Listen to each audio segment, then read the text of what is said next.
Du coup, bienvenue pour cette séance de présentation du projet Questions Vives, et on va vous présenter aussi je vais vous présenter le répertoire d'Annoncer la couleur en parallèle. Alors, je vous propose que je vous présente, et puis après on ait un temps de questions-réponses par rapport au projet aussi en fonction. Alors le projet Questions Vives, s'il doit être résumé en un mot, c'est un nouveau dispositif permettant aux enseignants du secondaire de recevoir dans leur boîte mail en 36 heures une fiche pédagogique permettant de se saisir des questions d'actualité qui sont vives pour amener leurs élèves à prendre du recul et mener un débat sur le sujet. Alors, d'où est-ce qu'il vient ? Alors, le projet Questions Vives, il a émergé suite à plusieurs demandes qu'on a eues de la part d'enseignants qui se sentaient démunis ou déstabilisés par l'apparition de sujets d'actualité chauds pour les traiter avec leurs élèves en classe. Et alors, c'est un projet qui s'est fait en partenariat avec Amnesty International, la RTBF et le Conseil supérieur de l'éducation aux médias. Alors, pour revenir un peu plus précisément sur pourquoi est-ce qu'il s'appelle Questions Vives, la question, c'est qu'est-ce qu'une question vive ? Alors, ici, nous entendons une question vive comme un fait d'actualité, un événement qui imprègne l'environnement social et médiatique au point que les élèves et les enseignants ne peuvent pas y échapper, quoi. Ça prend vraiment le dessus sur la dynamique sociétale. C'est aussi un événement qui tient à cœur qui tient au cœur les élèves, qui attise leurs émotions, et les élèves s'attachent avec une forte adhésion intime à cet événement. C'est aussi une question qui implique un traitement rapide et dans le vif du sujet, parce que les élèves ils sont très impliqués. Et alors, il comporte une dimension transversale dans l'idée que ça ne s'appréhende pas par le seul moyen d'une discipline scolaire. C'est des thématiques beaucoup plus globales. Et alors, ce qui est aussi dans ces questions vives, c'est qu'elle porte le germe d'une exploitation qui dépasse le registre de l'information et de la connaissance, et pour aborder celui du sens et des valeurs qui se trouvent derrière. Donc voilà, ça met un peu le cadre de qu'est-ce qu'une question vive et comment est-ce que du coup cette collaboration s'en est emparée. Donc concrètement, c'est une fiche qui arrive dans les 36 heures après un événement. Donc par exemple sur le Capitole, ou sur la pandémie, il y a une fiche qui est composée de deux parties principales. Une partie qui reprend les faits tels qu'ils sont connus et vérifiés au moment de sa rédaction, et une deuxième partie qui est consacrée au débat pour les élèves et à la discussion qui va au-delà des faits et des émotions que l'événement peut susciter, et qui invite à prendre du recul et à poser des questions relatives au sens et pour développer leur citoyenneté. Et alors, je vais vous montrer un exemple, voir si ça fonctionne. Tuc, tuc, tuc. Là, est-ce que vous voyez mon écran ? Oui. Alors, par exemple, ici, c'est par rapport à l'événement de l'insurrection à Washington.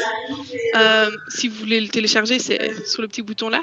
Donc, il y a la première partie qui est vraiment juste sur les faits et qui retrace tip-top ce qui s'est passé de manière la plus objective possible, et qui ça est écrit par un journaliste de la RTBF. Et alors, il y a une deuxième partie qui s'appelle Penser les faits en quelques pistes. Et donc ici, les pistes qui ont été élaborées, c'est l'activisme, désobéir, la désobéissance civile, les réseaux sociaux et le traitement des informations, la violence de l'État, la violence et la discrimination, le vote, la puissance des États-Unis. Et alors, vous avez des références et des ressources. Et donc, cette deuxième partie, elle est écrite par un chercheur ou un groupe de chercheurs qui, du coup, s'empare de la thématique et essaye d'aller creuser et d'amener des questions de réflexion qui sont vraiment sur le sens et les dynamiques plutôt citoyennes qui se déroulent derrière cet événement d'actualité. Ok.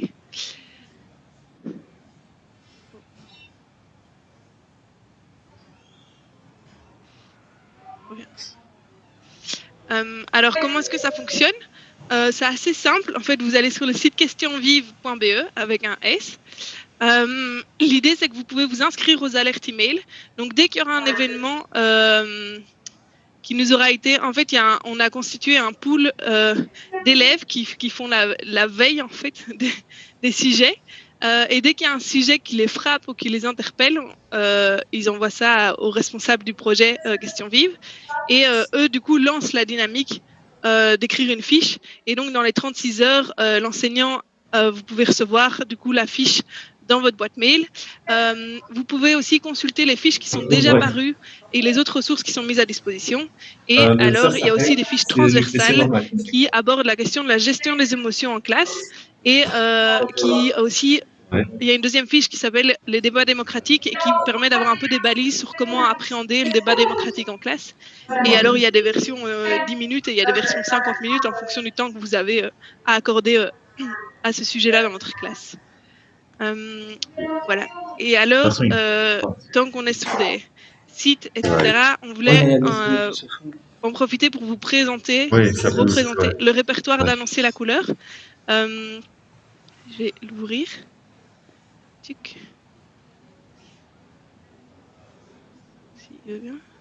Voilà, donc c'est sur annoncerlacouleur.be. Là, il y a un répertoire où vous pouvez trier par tranche d'âge, par titre, par type de ressources, par mots-clés, par thème, géographie, matière scolaire ou organisation. Et là, en fait, est rassemblé plus de 750 outils sur énormément de thèmes. Il y a 8 thèmes principaux. Et donc ça, c'est des outils qui sont souvent accompagnés, le 3/4 du temps, accompagnés de fiches pédagogiques et de fiches d'exploitation en classe, et qui permettent d'appréhender énormément de thématiques différentes. Et c'est un site qui est actualisé constamment. Et alors, c'est l'équipe d'Annoncer la couleur qui s'en charge et qui rassemble tous les outils qui sont créés au sein de la société civile et qui fait un peu, qui passe au travers d'une grille d'analyse ces différents outils pour s'assurer d'une certaine pertinence par rapport à ces outils dans l'utilisation en classe et une pertinence des sujets et de la manière dont c'est traité et une certaine garantie de ne pas avoir évidemment sur les sources de pas se retrouver avec des outils créés par des sectes ou des personnes qui seraient en tout cas controversées. Donc voilà. Et alors, la dernière chose que je voulais vous montrer ici, c'est les bibliographies sélectives qui, du coup, sur chaque thématique, proposent un résumé de différents outils qui sont un peu la sélection d'Annoncer la couleur sur cette thématique-là, et à nouveau par tranche d'âge. Et c'est téléchargeable en ligne gratuitement. Faut juste savoir que, du coup, ces bibliographies sélectives n'ont plus été mises à jour depuis 2 ans. Alors qu'on a continué à alimenter le répertoire. Donc c'est un travail qui doit être fait là bientôt de réalimenter ces bibliographies sélectives. Donc voilà, c'est un peu tout pour la présentation. Et donc là, on a encore un peu moins de 10 minutes pour voir si vous avez des questions ou si vous voulez des informations plus spécifiques. Voilà. Tu peux me l'envoyer par mail si tu veux.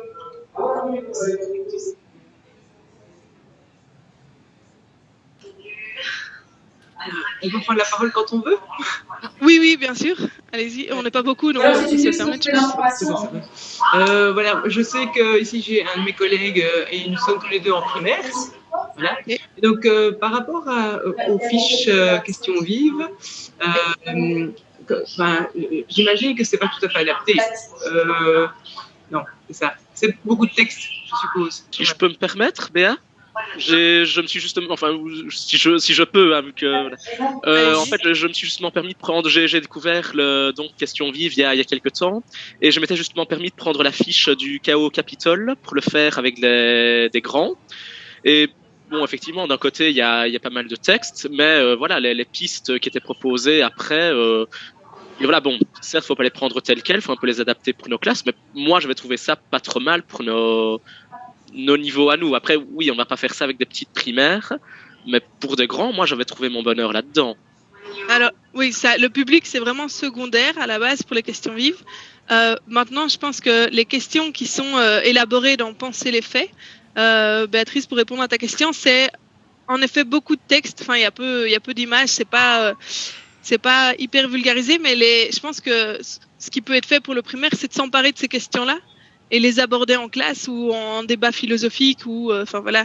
Je pense que c'est des questions qui peuvent être retraitées ensemble et que les faits amenés par l'enseignant, évidemment que ce soit pas les élèves qui le livrent, mais retraverser les faits avec les élèves, c'est quelque chose qui peut aussi être fait en primaire. Donc l'idée de cette fiche, c'est vraiment d'accompagner l'enseignant qui va après en parler dans sa classe. Donc je pense que ça peut aussi être un outil pour les profs de primaire de voir comment ils vont pouvoir le traiter, même si c'est vrai que c'est pas le public cible d'entrée de jeu, quoi. Mais je pense que ça peut quand même venir vous nourrir dans vos pratiques. Voilà. Je sais pas si ça répond à ta question. Ah oui, merci beaucoup. Et il n'est pas prévu pour justement pour l'avenir, parce que je pense que c'est quand même une demande qu'on a aussi de pouvoir avoir justement des fiches adaptées pour le primaire. Alors c'est un projet qui a été lancé lors du premier confinement, donc il y a pile un an quasi maintenant. Donc on est vraiment au tout début. On attend d'avoir un peu plus de retours de la part des professeurs du secondaire. Et oui, dans l'idéal, évidemment, c'est d'élargir à des enseignants primaires aussi. Mais c'est vrai que ça demande pas mal de gestion et de coordination avec du coup les journalistes de la RTBF plus des chercheurs à côté. Donc c'est une dynamique à mettre en branle-bas de combat en 36 heures. C'est déjà quelque chose. Donc c'est déjà une réussite que ça marche pour le secondaire. Mais oui, c'est un objectif. Mais je le note à nouveau pour insister auprès des équipes. Ben oui, parce que je me dis parfois, ça peut être aussi qu'en tant qu'enseignant, on ne sait pas non plus avec le primaire comment aborder les choses. Et parfois, il peut y avoir un angle différent aussi. Enfin, il ne faudrait pas non plus... on ne parle pas au même âge et donc de ne pas choquer les enfants, etc. Enfin, voir comment, par quel biais on peut aborder, quoi. D'avoir peut-être un psychologue ou un psychopédagogue, enfin je ne sais pas, qui a plus de maîtrise à ce niveau-là. C'est plus ça en fait qui est parfois touchy. Oui, tout à fait. En fait, on pourrait juste avoir un psychologue ou un psychopédagogue qui retravaille sur base de ce qui a été construit pour les secondaires et de voir comment ça peut être adapté. C'est une bonne idée. Merci. Comment fait-on pour avoir l'alerte ? Alors, simplement, vous vous inscrivez sur questionvive.be et si je ne me trompe pas, attendez, je vais aller voir en même temps que vous le dire.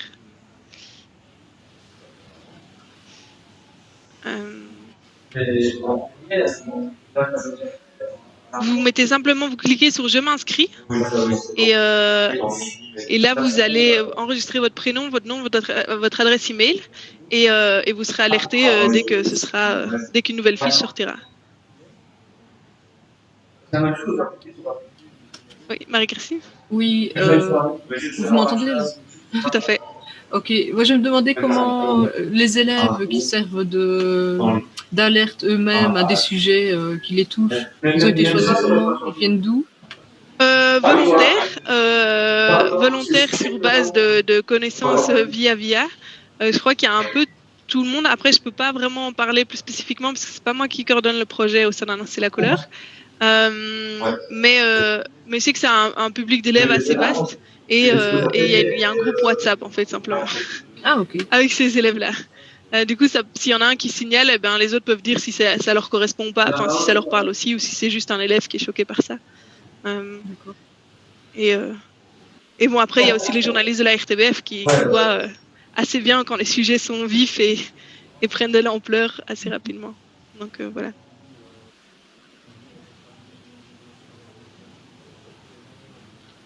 Est-ce que dans l'idée du dispositif, les enseignants pourraient contacter, enfin, est-ce qu'il y a par exemple, si on contacte Annoncer la couleur en disant, ben voilà, moi, mes enfants, enfin, mon école, on est confronté à tel type d'actualité, parce que je pensais, bon, évidemment, c'est important pour l'effet d'actualité macro, et donc ça, c'est super, c'est un outil qui, effectivement, est bien utile, mais pour d'autres qui seraient peut-être plutôt régionaux ou je sais pas, et qui interpelleraient des enfants d'une école, est-ce qu'un enseignant pourrait prendre contact et demander un soutien, ou ça c'est pas du tout possible?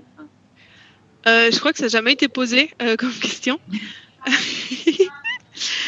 Du coup, je prends note. Je pense que dans tous les cas, vous pouvez contacter Annoncer la couleur pour ça. Et il y aura une réponse dans tous les cas. Positif ou négatif, je ne sais pas encore répondre, parce qu'il faut voir avec la RTBF et les partenaires, mais je pense que ça vaut le coup de contacter. Ouais. Et du coup, il y a une personne spécifique qui s'occupe de ce projet-là, par qui il faut passer, ou bien on envoie au mail générique Annoncer la couleur ou... Alors pour le moment, en fait la collègue qui s'en occupe est absente de manière indéterminée pour le moment, mais donc informer, annoncer la couleur de façon générale et la personne qui remplacera prendra ça en charge.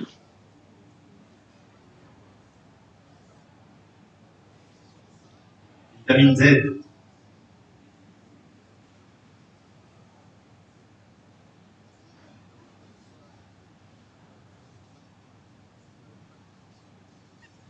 Est-ce qu'il y a d'autres questions? Ça va fermer dans 4 minutes.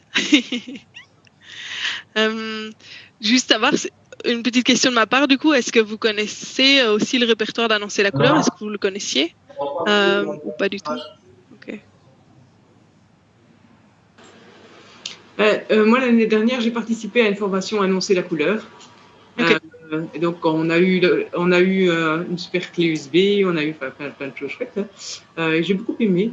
Donc, moi, j'avais choisi de m'inscrire dans la partie maternelle parce qu'on a souvent beaucoup de propositions et de possibilités pour les plus âgés, justement, et beaucoup moins pour les plus jeunes, qui au début d'année, les premières ne savent pas écrire, les deuxièmes lire à peine, enfin, c'est pas toujours évident. Donc, il faut leur proposer autre chose que uniquement des feuilles et des papiers. Et donc, moi, je trouve ça très intéressant, vraiment. J'ai beaucoup aimé la formation. Je l'ai trouvée très intéressante, énormément de propositions diversifiées. Bon, la seule chose, évidemment, c'est qu'au niveau des outils, il y a toujours des achats à faire, quoi. Ce sont des livres, et donc il y a toujours un budget conséquent. Oui. Et voilà, on n'y échappe pas. Malheureusement. Les fiches aident.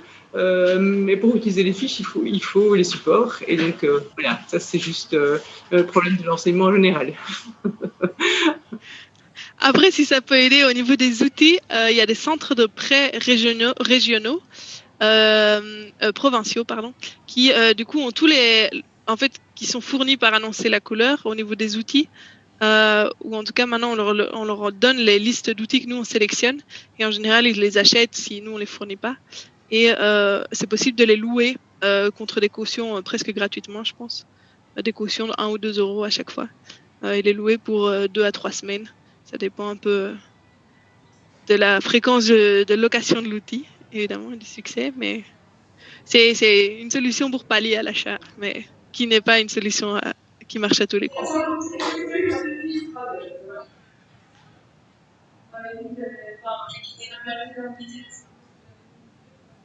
Et quand tu parles de prêts provinciaux, c'est vraiment au niveau de la province Alors, sur le site d'Annoncer la couleur, tu vas en fait retrouver les centres de prêt. Si tu vas dans les ressources, il y a tous les centres de prêt par province. Oui, il y en a un par province, si je ne me trompe pas. Et avec leurs contacts, leur mail, etc. Et alors aussi, il faut savoir que les personnes qui sont dans les centres de prêt connaissent les outils aussi bien que nous. Donc, elles peuvent vraiment conseiller aussi en fonction des thématiques. Voilà.